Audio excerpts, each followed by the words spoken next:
followed by the Pledge of Allegiance.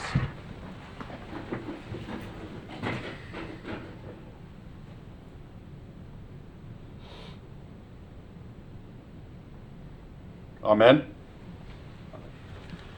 I pledge allegiance to the flag of the United States of America and to the republic for which it stands, one nation, under God, indivisible, with liberty and justice for all. Roll call. Councilman Ford. Here. Councilman Tremont. Here. Councilman Batson. Here. Vice Mayor Stelter.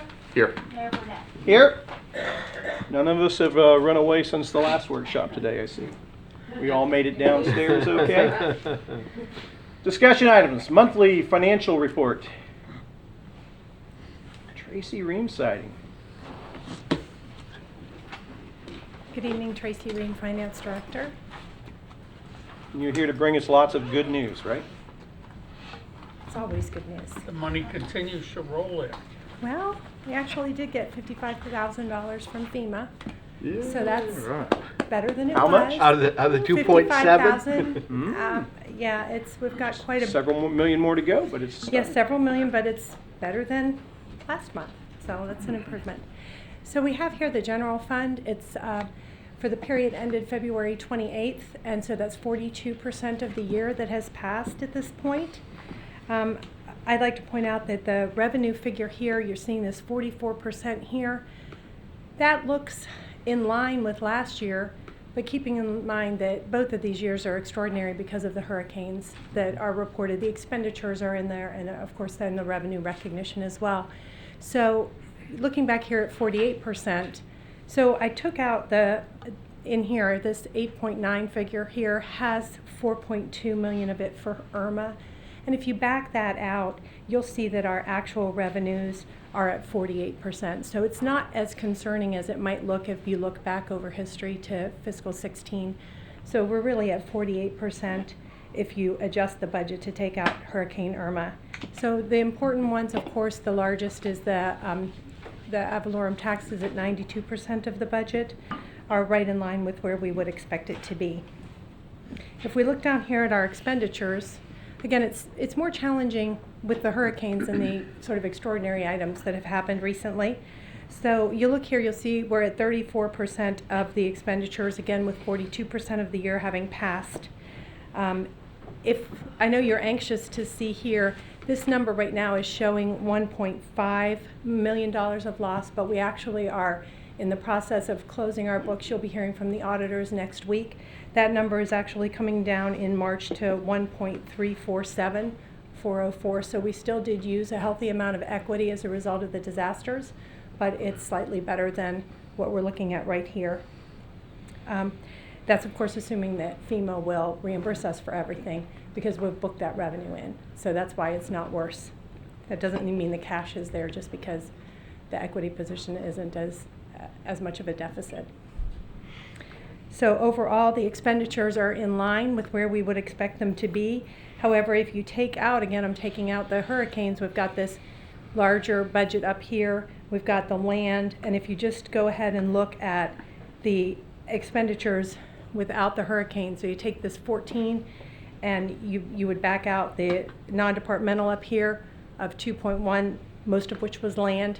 If you back out non-departmental all the way across the board to try to look at the departments, you'll see that we're at 12.5. That would be an adjusted number of 12.5, about $1 million more than last year. 60% of that is in public safety. We have 456 additional in the PD compared to this time last year, and 289 in the fire department. So what I'm doing there is I'm looking at these lines right here, the fire services and police, comparing this 3.390 number with the 3.101, and comparing the 4.994 with the 4.538. That makes up the lion's share of the increase in this year's expenditures. Are those mostly personnel expenses during the hurricane accounting for the overage? Well, there's a variety of things. We have new union contracts in place for this current fiscal year. Additional, there was a position or two that had been added.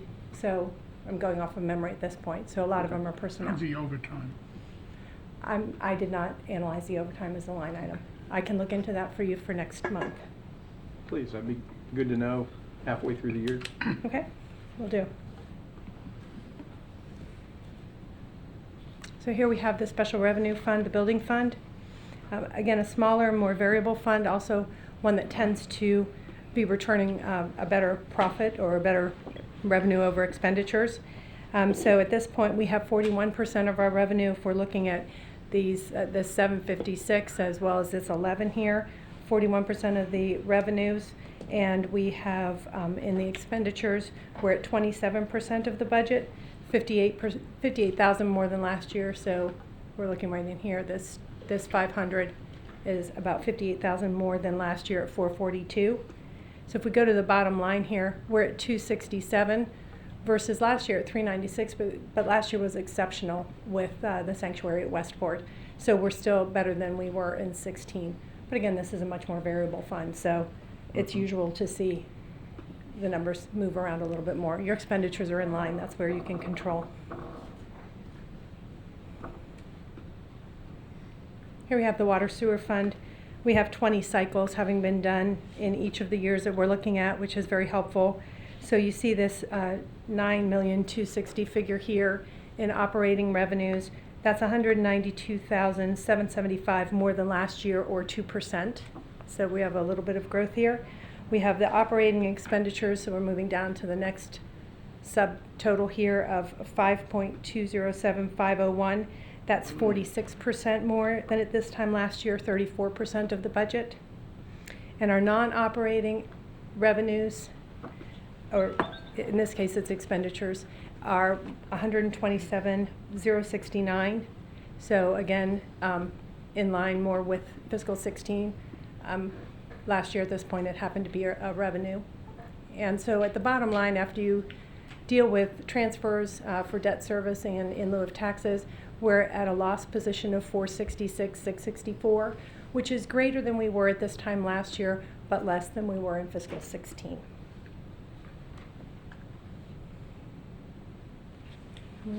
Does that suggest we're going to have to do some revenue enhancements?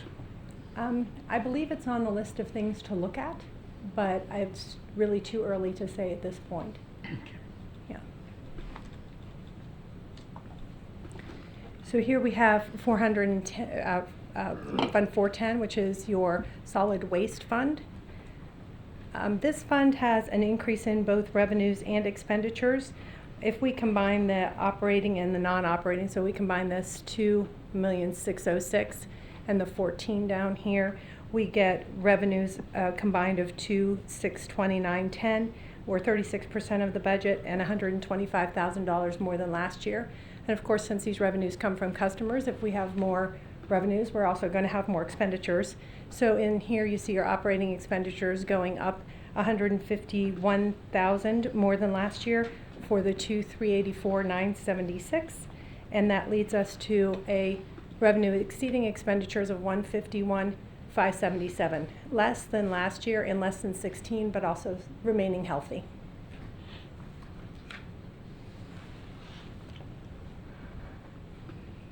If we look at your stormwater fund, you can see that revenues are at 88%, right in line with last year. However, it is $517,214 more as a result of the adjustment in the rates. So this is going to look like a more, a healthier fund at this point than it did at last year. We have expenditures, operating expenses right in line with where we would expect them to be, nearly a mirror of last year, only $1,000 more. We have our non-operating revenues. So here's where you see your projects come in. So the projects are a little bit less than they were in the two prior years. So we're executing at, we've got 203, so we've spent 181, 859 of the non-operating line items. And so that brings us, after our payments in lieu of taxes and debt services, to a revenue exceeding expenses of $2,413,325, primarily driven by the revenue picture. Last time we looked at the golf course. This is your balance sheet, of course, and this is the consolidated position as opposed to what Kemper gives you just with the operating side of the house. So here you have your balance sheet, and this is where I like to keep our focus, is really on this operating line right here. Last time we looked at it, it wasn't looking as healthy because January had been a difficult month. However, it's returning more in line with where we were at this time last year. So we're at 10,000 net less than we were last year at this time, primarily a result of the restaurant, which has since been given to a vendor. So this picture will continue to change as the year progresses. And here you can see that January, we did have an increase in the actual, in January we had an increase in the rounds. It must be off a little bit because it should be February was also up. So I apologize, the updated chart is not with you. And we also, so here's theirs. If you look at the total rounds, you'll notice here that last year, if I can get it all on the same page, so this is the prior year to date, and this is the current year to date. So our actual rounds are slightly less than they were at this time. We've got just under 20,000, and here we were just over 21. But it's, you know, on a percentage basis, it's not a whole lot when you're talking that many. About 5%. Okay. You figure in the disaster of January with the weather, that's really not horrible. Mm-hmm. And then finally, the YMCA has provided their reports. I'd be pleased to answer any questions you may have. Council? Chase? I don't have any questions. Thank Bob? you, Tracy. Okay. No, I think I made my comments. Okay. Need to follow our water fund and our garbage fund to make sure Okay. our revenues are sufficient. Mm-hmm. Scott? Good. Drew? No, I don't have anything. It's the, do we expect any more, like property tax revenue, or are we pretty much? No, it pretty much has come in by this Yeah. time of the year, yeah. It might trickle in a little bit when you have sales. Sometimes you have a sale and they'll pay back taxes and that'll come in, but Okay. most of it's done by I now. think the deadline to pay is March, isn't it? For, Yeah. Mhm. for, on that. On Okay. the last. And Yeah. this So- week, after that, it's a penalty. Yeah. Right. Okay. It'll continue to trickle in, but it's pretty much, we're in line with where we were at this time last year, so, Very good. yeah. Thank you. Thank you. Appreciate it. We'll do it again in 28 days. Okay, thank you.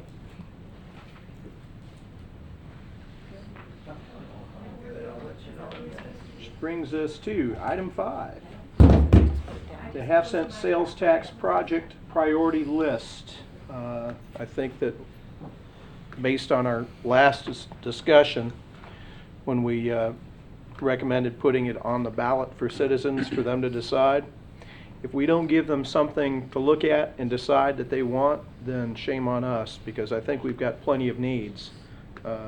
It's up to us to prioritize those needs, or accept them or reject them, but one way or the other, developing that list of needs and showing our citizens what they would get for their money, I think is absolutely vital for them to be able to make an informed decision about what works for them or what doesn't. So with that, Jake? Yes, sir. Mayor, Council, I'd like to set the stage with a few slides prior to getting into a list of possible projects. Keep in mind that the projects that will be presented tonight, it's not mandatory that we rank them. I just want to make sure that it's the right list and kind of give you all a rough order of magnitude of how much money we're talking and where to go from here, and whether something should be stricken more than anything else.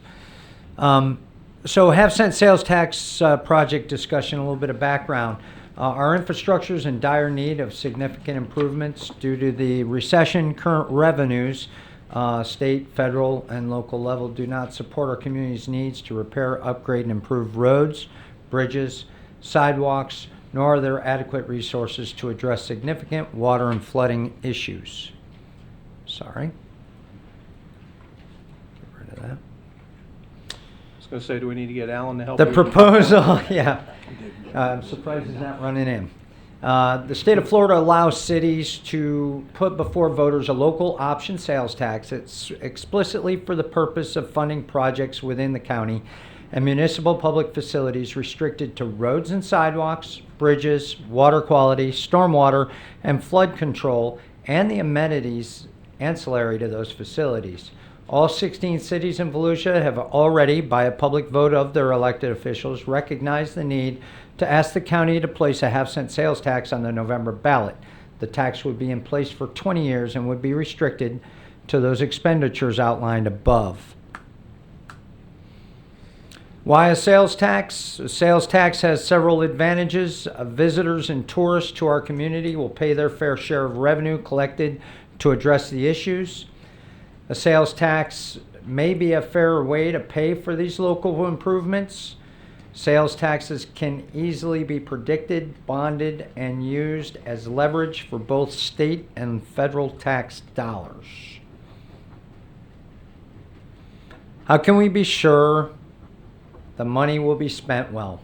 There's 3 layers of protection to ensure the funds raised will only be spent on the projects that I had previously mentioned. Florida law governs these expenditures as defined in the ballot language, which you all approved by resolution a couple weeks ago. Our own local officials, you all, must approve the qualified expenditures, as they are both local and accountable. You are both local and accountable to voters. None of these projects will be any different than any project we currently do. They will come to you. They will be on the CIP probably. They will come to you for approval. They will be bid out to contractors and they will be executed. Thirdly, local citizens review advisory committee drawn from each of the cities in the county will oversee project expenditures and will be able to raise the red flag in the event that local governments attempt to deviate from the expenditure plan. This does not mean that these projects will be approved by the citizen committee, but they will review what we're doing and point out any irregularities that we will be held accountable for. Why should voters support this? Several reasons. Unlike other taxes, every dollar raised from this sales tax will be kept right here in Volusia County. The money will be spent and distributed fairly according to Florida law throughout the county and cities. Money cannot be diverted to other needs and must only be spent to improve local bridges, roads, and sidewalks, as well as address local water quality issues like reducing neighborhood flooding and reducing toxins in area waterways. That's the 3rd time those things have all come to us today. All expenditures will be overseen by the non-elected local citizens advisory committee, and much of the money raised will be paid by visitors and tourists in Volusia County. When I say much, right now the estimate is 40%, and the dollars raised can be used to leverage both state and federal matching dollars. So right now we have future capital road and sidewalk needs. What you're seeing here in line 1 is road resurfacing and reconstruction projects above and beyond what we currently fund. We funded $800,000 in road resurfacing this year. The estimate is that we need $1.2 million a year to keep up. So I added another $400,000 through the out years for a total of $2,400,000 in additional expenditures. TPO matching funds, I took this year's estimate of $375,000, which would up our match from 10% to 25%. That difference is $375,000 for the next 6 years to get $2.2 million, and so on. Some of the things that you see below that, 4 through 9, are estimates on the total need. They're currently unfunded or TPO projects that would be, if you think about it, Williamson Road widening, we've talked about this a few times. It's a county road. We would benefit from it. It's $17 million, and that's an estimate, and that's a total cost. That is not taking into account state dollars, federal dollars, or county city cost share. So that probably would not be a total cost to the city, but an overall cost. So overall, future capital road and sidewalk needs, according to what we've asked for or gone to the TPO for here in Port Orange, is $46 million. Future capital needs for water projects, flooding projects, we have the House Street stormwater improvement, which is construction. It's already designed, $456,000. We have 14 outfalls that need replaced on the Halifax River to the tune of just short of $1.7 million. We have the shoreline stabilization that's already designed at 341, and so on down the line. Of note, 4 through 6, 9, 10 are design only. So once we design those, we'll get a cost. So right now, our water projects on that page total $24 million, some of which are design only. If you recall, a couple months ago, the District 5 representative in Arcadis briefed the project number 13, the FDOT Arcadis Dunlawton Flooding Mitigation Project, and the consensus was we would take one of 4 options, and it wasn't the cheapest option, but it was the most bang for the buck at just under $14 million. And that's it. So the total there is in excess of $60 to $70 million. And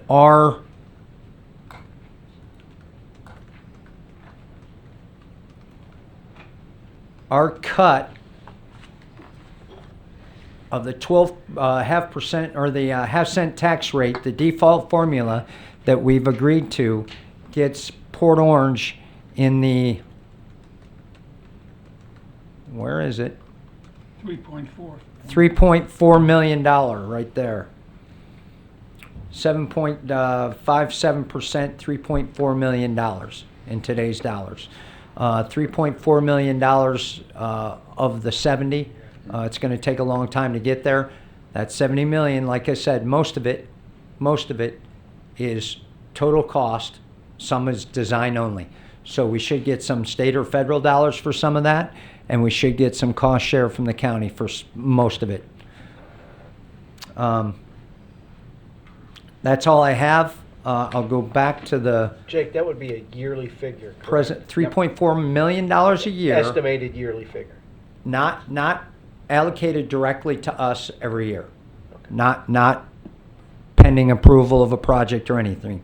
$3.4 million into the account, spent based on our CIP Okay. approval. It would be a restricted fund, just like we currently have, and you all would allocate accordingly. and staff would ensure that That it goes to the projects that we've identified. Believe me, Okay.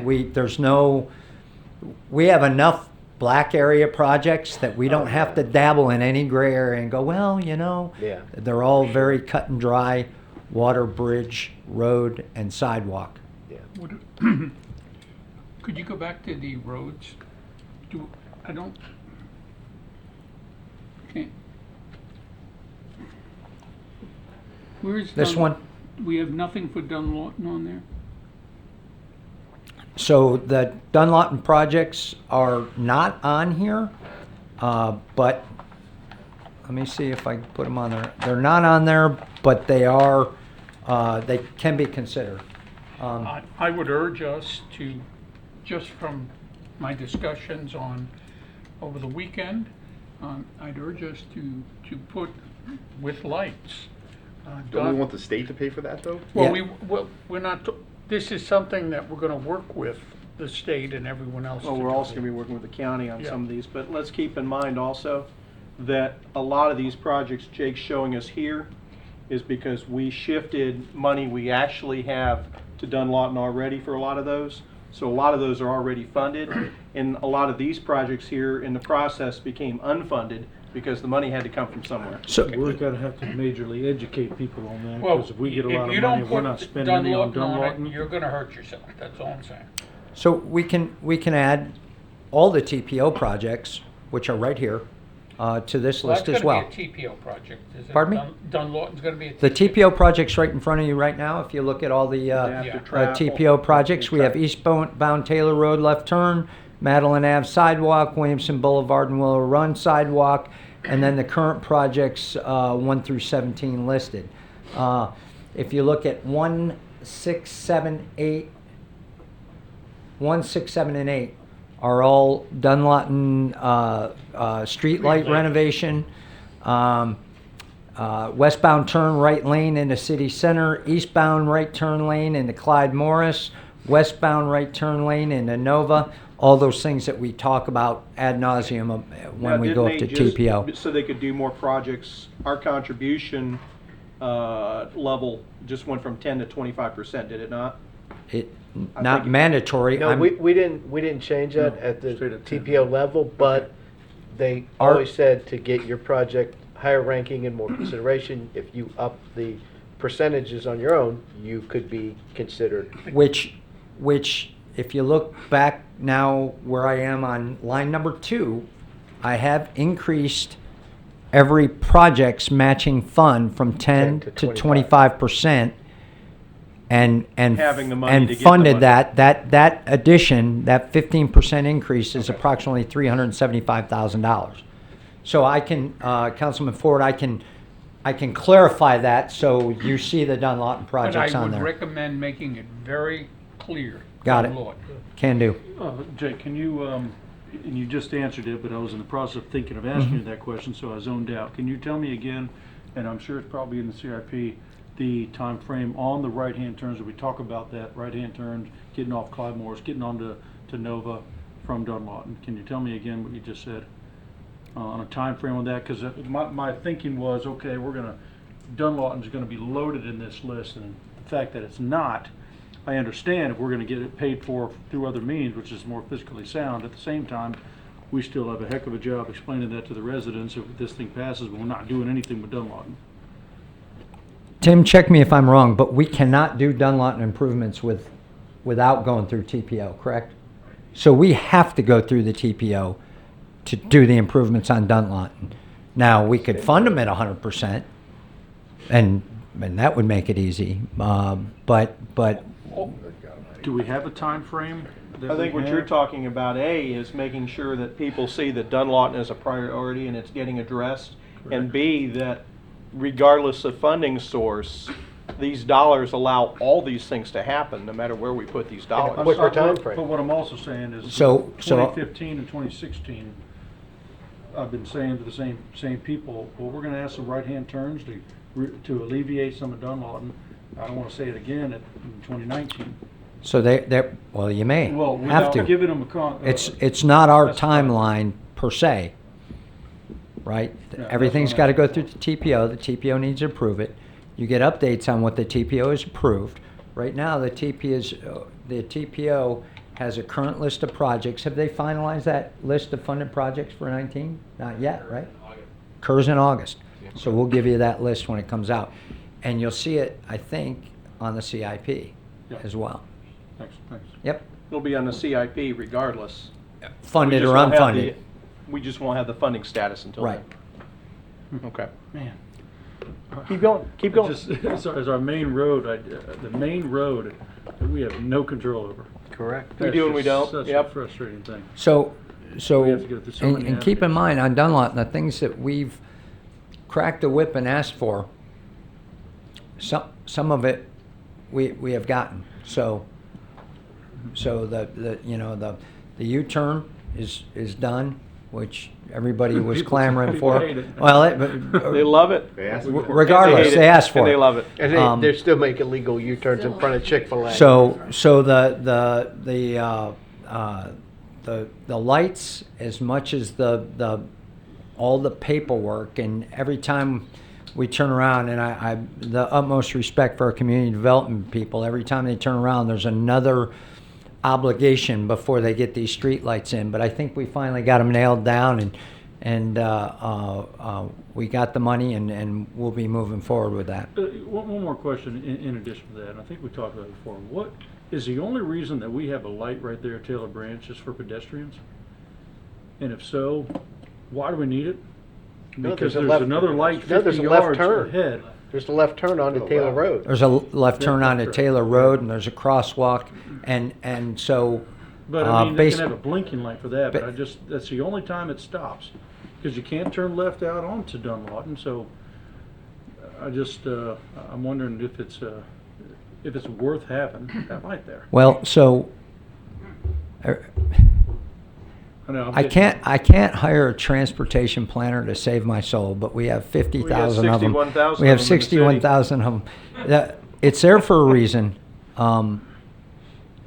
It's very inconvenient, but The answer is it should only cycle when someone presses the button. and it does, and it does. And let me tell you something. It cycles more than that. I've watched it many times because I sit there for a long time. So I waste a lot of government money sitting in that parking lot watching that thing. And what I can see when somebody in a wheelchair, electric wheelchair, goes across there, is that light's red for a long time. It takes a long time for that person to get across the street. So I get why it's long. But if a kid's on a bike, he is long gone before that light turns green again. He is like out of sight gone. So it's very inconvenient, but it's there for a reason. I'm hoping that the adaptive lighting may fix that, but right now we're stuck with waiting for the long red light. I don't know if the adaptive sequencing takes into account pedestrians, but we can take a look at that. So copy your Dunlawton. We'll get each one of those projects, Tim, if we can. We'll get each one of those projects on that list spelled out. And my suggestion is we take a hard look at whatever fund this is, should this get approved, and prioritize them on a probably a 3-year, and then re-rack and stack them every year, and then add that next year on to decide how to do it, because 5 years down the line, so many things change that you may have higher priorities every year. Well, we've just talked about projects. One thing that we have, whether we enhance things or not, is just simply road maintenance. And we're behind on road maintenance. That's why I added And sidewalk. $400,000 in that. So we've been 250, 365, 800, and 800. So we need 1.2. So I added 400 into that. I didn't want to add the total. I wanted to add on top of what we're already doing. Yeah, because So- you got to do that first. So There's no doubt about it. So $1.2 million in road maintenance and sidewalk maintenance, but I'm here to tell you I could make that $3.4 million work for roads and sidewalks till the sun went down, because about the time we redo all the sidewalks in the city, Spruce Creek will be falling apart again. So, and those are pretty wide sidewalks, and we'll have the linear trail to fix again. It'll be a forever problem. And So- some of the things that you find when you go to redo things, there'll always be surprises when you dig into the ground from time to time. God as- knows. As we saw on Herbert Street. But Yep. first and foremost, we went through, about 2-3 years where we didn't repave anything because we couldn't. Mm-hmm. And then when we did, it was a very, very slow restart. And as we continue to add roads, we're only adding to the list of things that we're going to need to maintain. And that's certainly certainly important. And hanging out there is that dark figure of private streets. Private today. That's I'm what I'm already repairing what I think is private sidewalks. It's going to be a real political and ethical nightmare, especially as community associations collapse. Mm-hmm. Hopefully, with the improvement in the economy, we'll see few of them happen, but they do happen. Some things that I wanted to point out. Yes, Mayor. In conversations, there are a lot of rumors going around. This, first and foremost, is about infrastructure, roads, bridges, sidewalks, flood, stormwater control. This does not allow for dollars for anything other than this. Correct. Some people were saying in the rumors that some cities could take these and steer them away to pet projects from slush fund and slush fund it to this and that. He simply cannot, and I think that's where the Citizen Oversight Committee comes into play. First of all, if it flows through the 40 or 50 checkpoints that wouldn't allow it in the first place and make most of that illegal anyway, there's a Citizen Oversight Committee, and I emphasize citizen in the Citizen Oversight Committee. There will be no elected officials on that committee to call and keep it honest. This council, as it stood, this council will appoint a citizen to that committee There, based on the last, well, you were there, the elected officials roundtable. I think another selling point for me is, and why I'm considering it personally, is that there are a lot of people that come into Volusia County every year and leave Volusia County every year without necessarily, as they drive through, so much as filling a tank of gas or paying into the system. And because we are a tourist, we do have a tourist economy, I like the idea that 40% of that sales tax roughly would be originated from visitors, and that it's not all on us to support the roads for their visit, which certainly you want to have a good infrastructure for your visitors so that they'll come back and people will be employed and pay taxes. But I think that that is certainly a consideration. And just thinking about what we can and cannot do, rumor number 2 that I heard is that the county is going to take some of their share and put it towards Sunrail, and they cannot do that with their portion. Now, mainly I'm more worried about what we can do with our share, but the county share is important too, because we may be lobbying next year, if we're allowed to by law, the state legislature for money to expand Williamson going north. And our partner in that, our share, we'd be putting in our share, and our partner in that would be the county. And Ed Kelly And made the- Daytona. and Daytona. And Ed Kelly made the point that there are a lot of people that every day leave their city and are driving county roads to go elsewhere. So he said the county will be a partner in a lot of these road projects. Yeah. And he mentioned Williamson, he mentioned Dunlawton, and he mentioned Granada. And these are all county and state roads. And we have, we have future obligations probably with New Smyrna on Pioneer, Mm-hmm. and with the county on Taylor as well. And so, not to forget, Councilman Ford mentions it all the time, and he brings up a good point. You want a Madeline extension? This might be a way to get it started. It's another east-west that could happen, and you heard my conversation in the other joint meeting about our conversations with the Carassi family about expanding out westward. That Madeline extension whips right through those properties. It's a viable discussion item now. It's not just a dream. So, and what was a kind of a roadblock going to US 1 may not be, depending on the South Daytona, how South Daytona depends how they end up down there. So there's a lot of promise here should it get passed. So I think the point was is to show that there is a need and a way to spend this money. And some of these things that we're going to get funded would be. Some of these things that are funded might get accelerated. We certainly have a lot of transportation needs.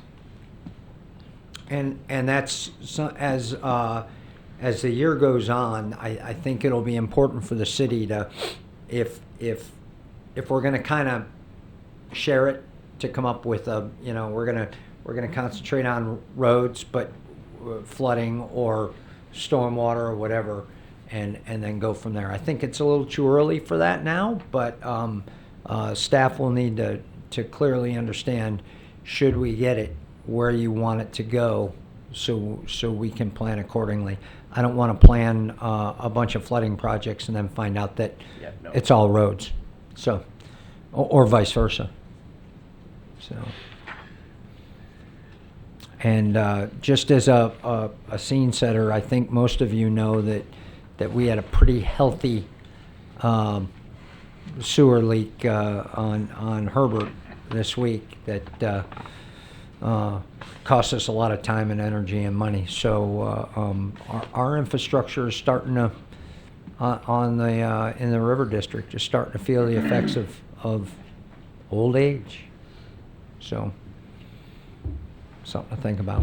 Questions, comments? When will the actual verbiage that's going to go on the ballot be finalized for what the residents will see? The county hasn't approved the ballot language yet. So as soon as they approve it, Mayor, April, Thursday? When are they?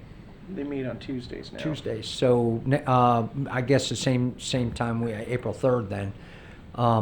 Then it will go for the ballot. But the ballot language should be on their agenda right now.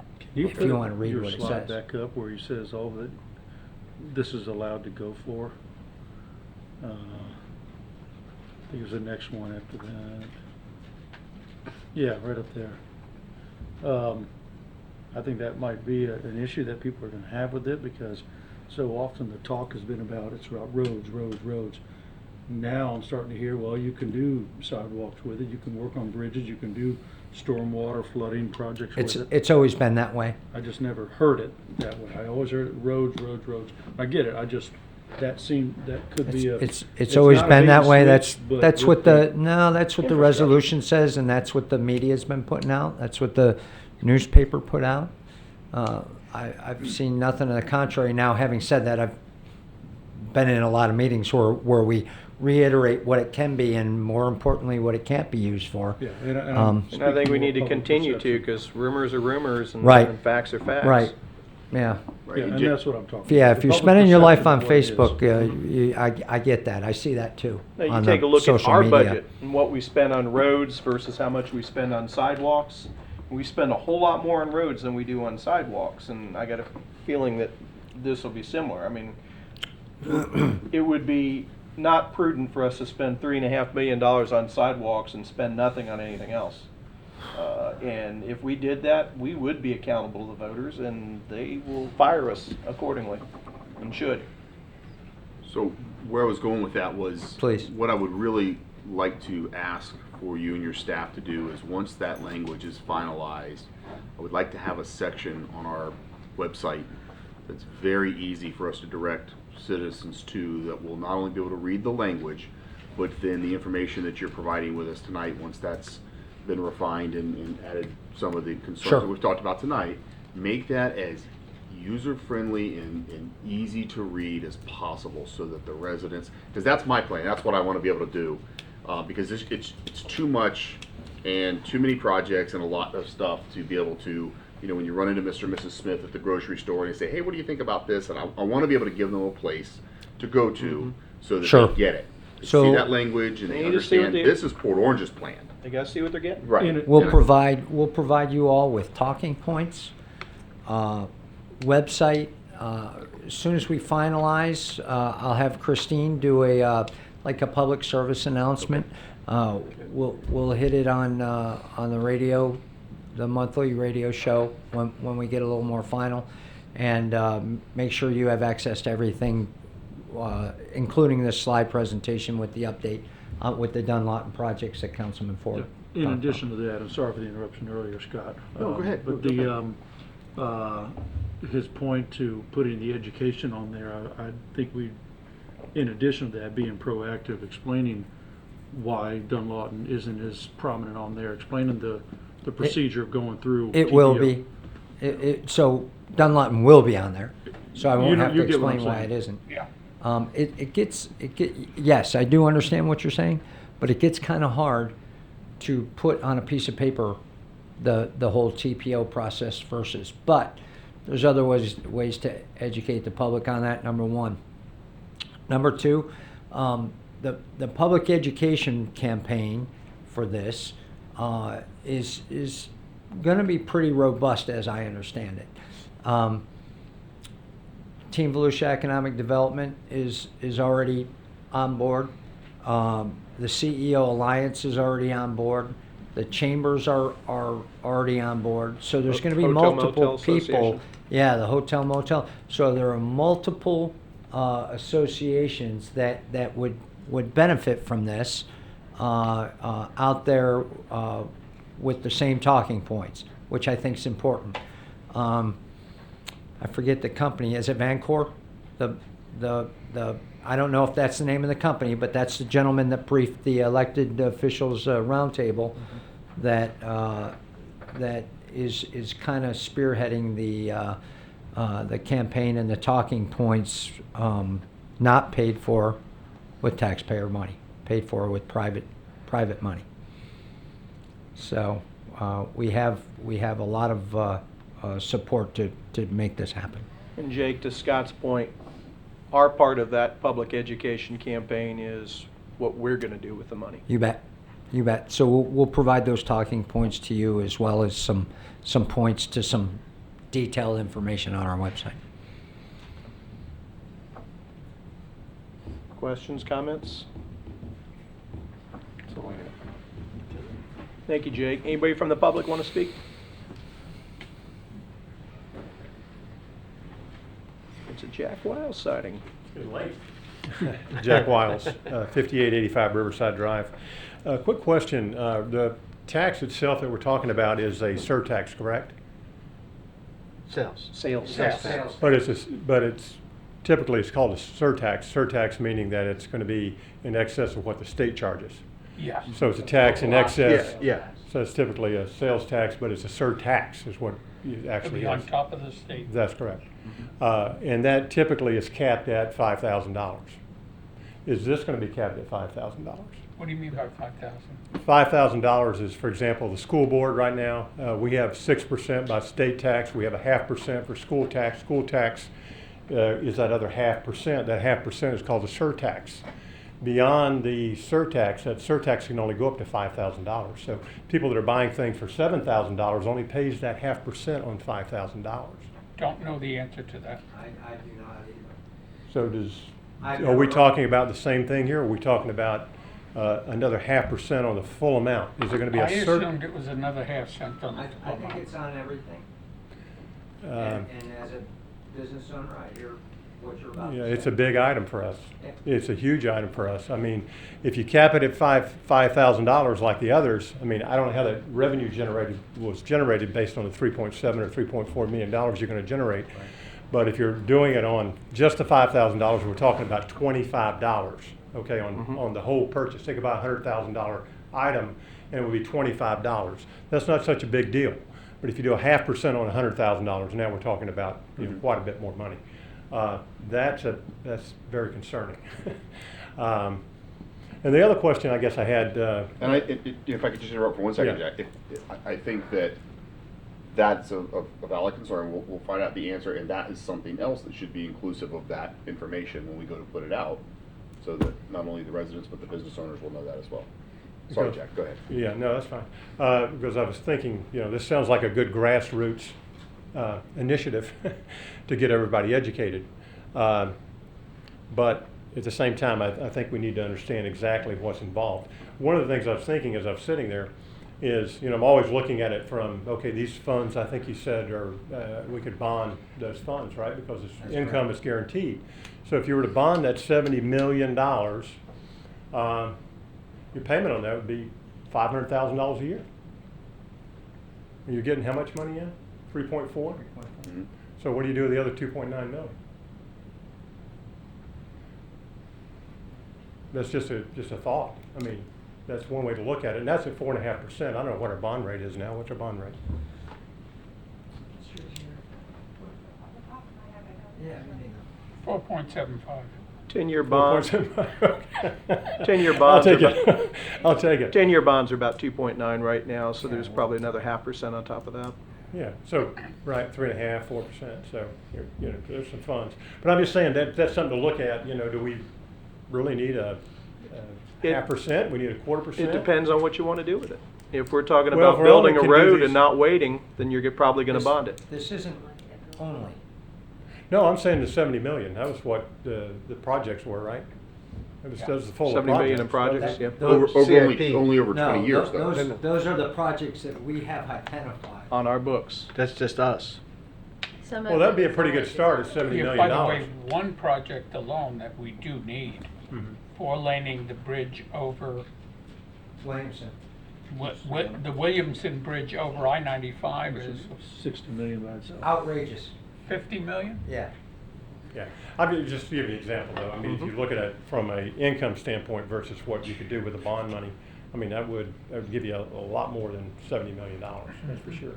But, no, it's a valid question, I think, is to know whether or not, for particularly business owners and other people alike, whether or not that's on the full amount. But I think it's only on the first 5,000, I think most Is that what most the school board municipalities is do. on the first 5,000? First 5,000, yeah, If it's on the first 5,000, you're talking about a $25 tax yes, on sir. the transaction. correct, If you're talking about a $100,000 transaction, you're talking $500. right.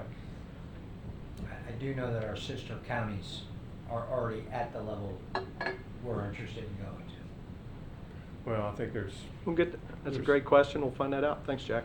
Thanks, Jack. okay, thank you. Anybody else? Come on up. Question already answered.